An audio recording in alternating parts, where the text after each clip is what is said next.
everybody. So today we're going to have a new homebrew video. So this is 23-2. So this is the second batch of 2023. I kind of went over everything about why it's 23 dash whatever number in the first review. That was of a smash beer with Citra hops. So if you want to know or understand that, I will link that at the end.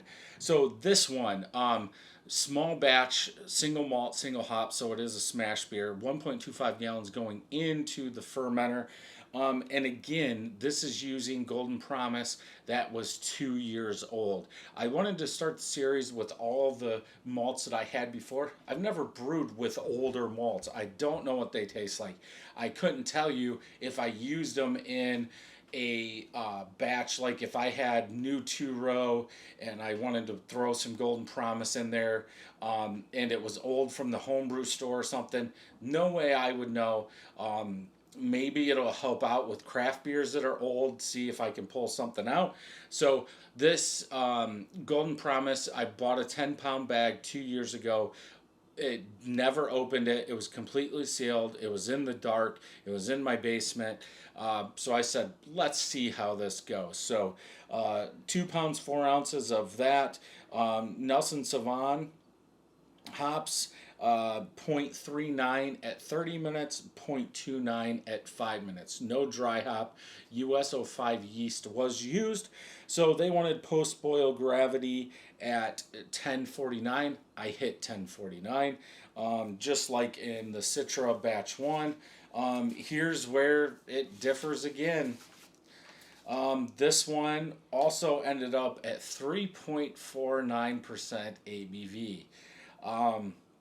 Yeah, 8.25 bricks is what it finished at. I know you have to use a calculator. I went online, used the calculator to get that gravity.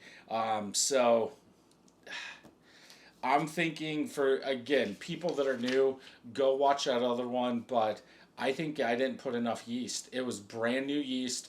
I'm not going to use old yeast unless I make a starter, which I have 2-year-old US 05 in the fridge. But I think it was just I didn't put enough yeast. But let's get this thing open and see how it is. So 23-1, the Citra version was good. Okay, hiss, a little smoke coming out of there. It was a little thicker than it should be, but with that low ABV, you're going to keep the sugars in there and you're going to get a thicker beer. This one looks like the carbonation's a little better. It'll probably dissipate. Yeah, off-white colored head, almost just like that Citra, but yeah, it's going to dissipate. For the color, and I'm going to have a side-by-side of this one and the Citra just to kind of go over them, but yeah, yellow, orange in color, pretty hazy. This one looks like it's a little less hazy. Huh. I don't know if it's just me. We'll have to look at the side-by-side, but I would say this one's a little less hazy. Let's go ahead and smell, see what we get.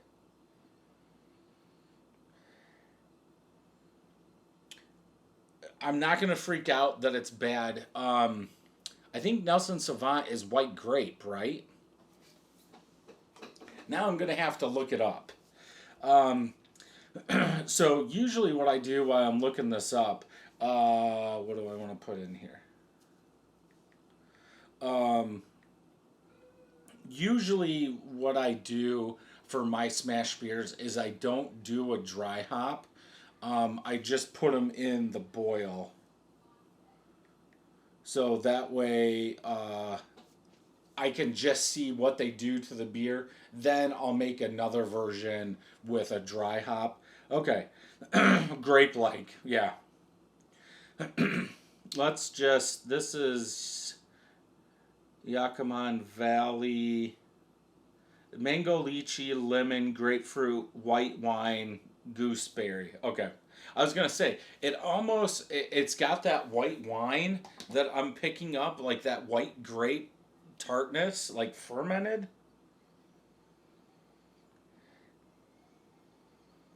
I almost want to say a touch of fruit. It doesn't have as much of that like toasted malt like that Citra did. Um, Nelson Sauvin. I have this as 11.7 alpha acid and that at 12. Okay, that's not going to do anything. I was thinking maybe it's more potent.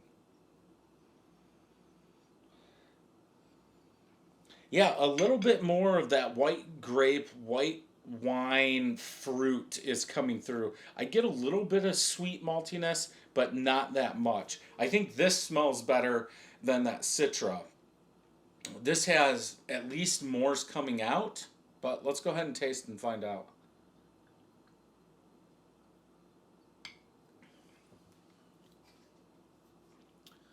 Okay, I'm getting that same malty profile.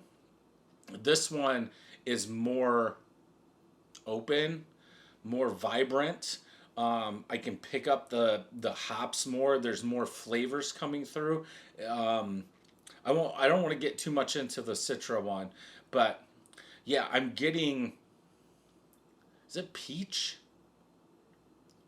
Like a peach skin, ripe peach skin?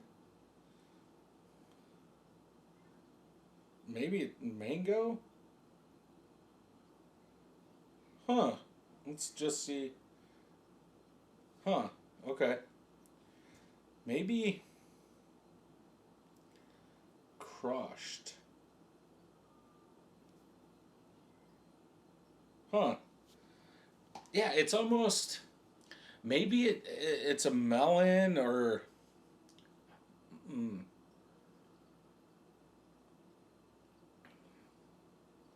maybe it's just the maltiness that's kind of changing it. But like in the aftertaste, it's almost like a peach skin. But I guess it could be mango maltiness.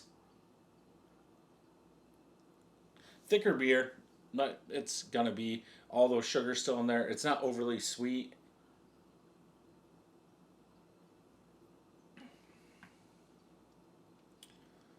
I could get grapefruit, like at the back end of the palate, the grapefruit tartness. Maybe I wouldn't say sour. Um, yeah, tartness in there, tart maltiness is what I get. But yeah,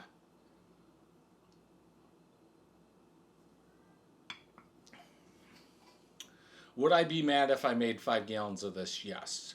Is it good? Yes. Very drinkable.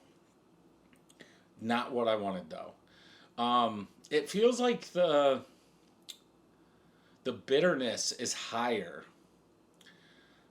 Perceived bitterness is more. We'll talk about that more in the side by side with the Citra, which is kind of weird as this is a low has a lower alpha acid, and I use the same amount. But so it must be that grapefruit. But I think Citra has grapefruit. So yeah, definitely a good one. I'll probably remake it just with fresh and make sure it's not like I said. I've got four in there brewing right now or fermenting right now. So we'll see if it's temperature. That's a different yeast. That's 005. New England IPAs. But yeah, we'll see if it's the room. Maybe somehow something's changed in there, but it's never warm. So I still think I didn't put enough yeast in there. But leave a comment down below if you have an idea of what it could be, and we'll go from there. So if you enjoyed this homebrew, check out some more over here. Don't forget to hit that subscribe button and ring that bell. And until next time, cheers.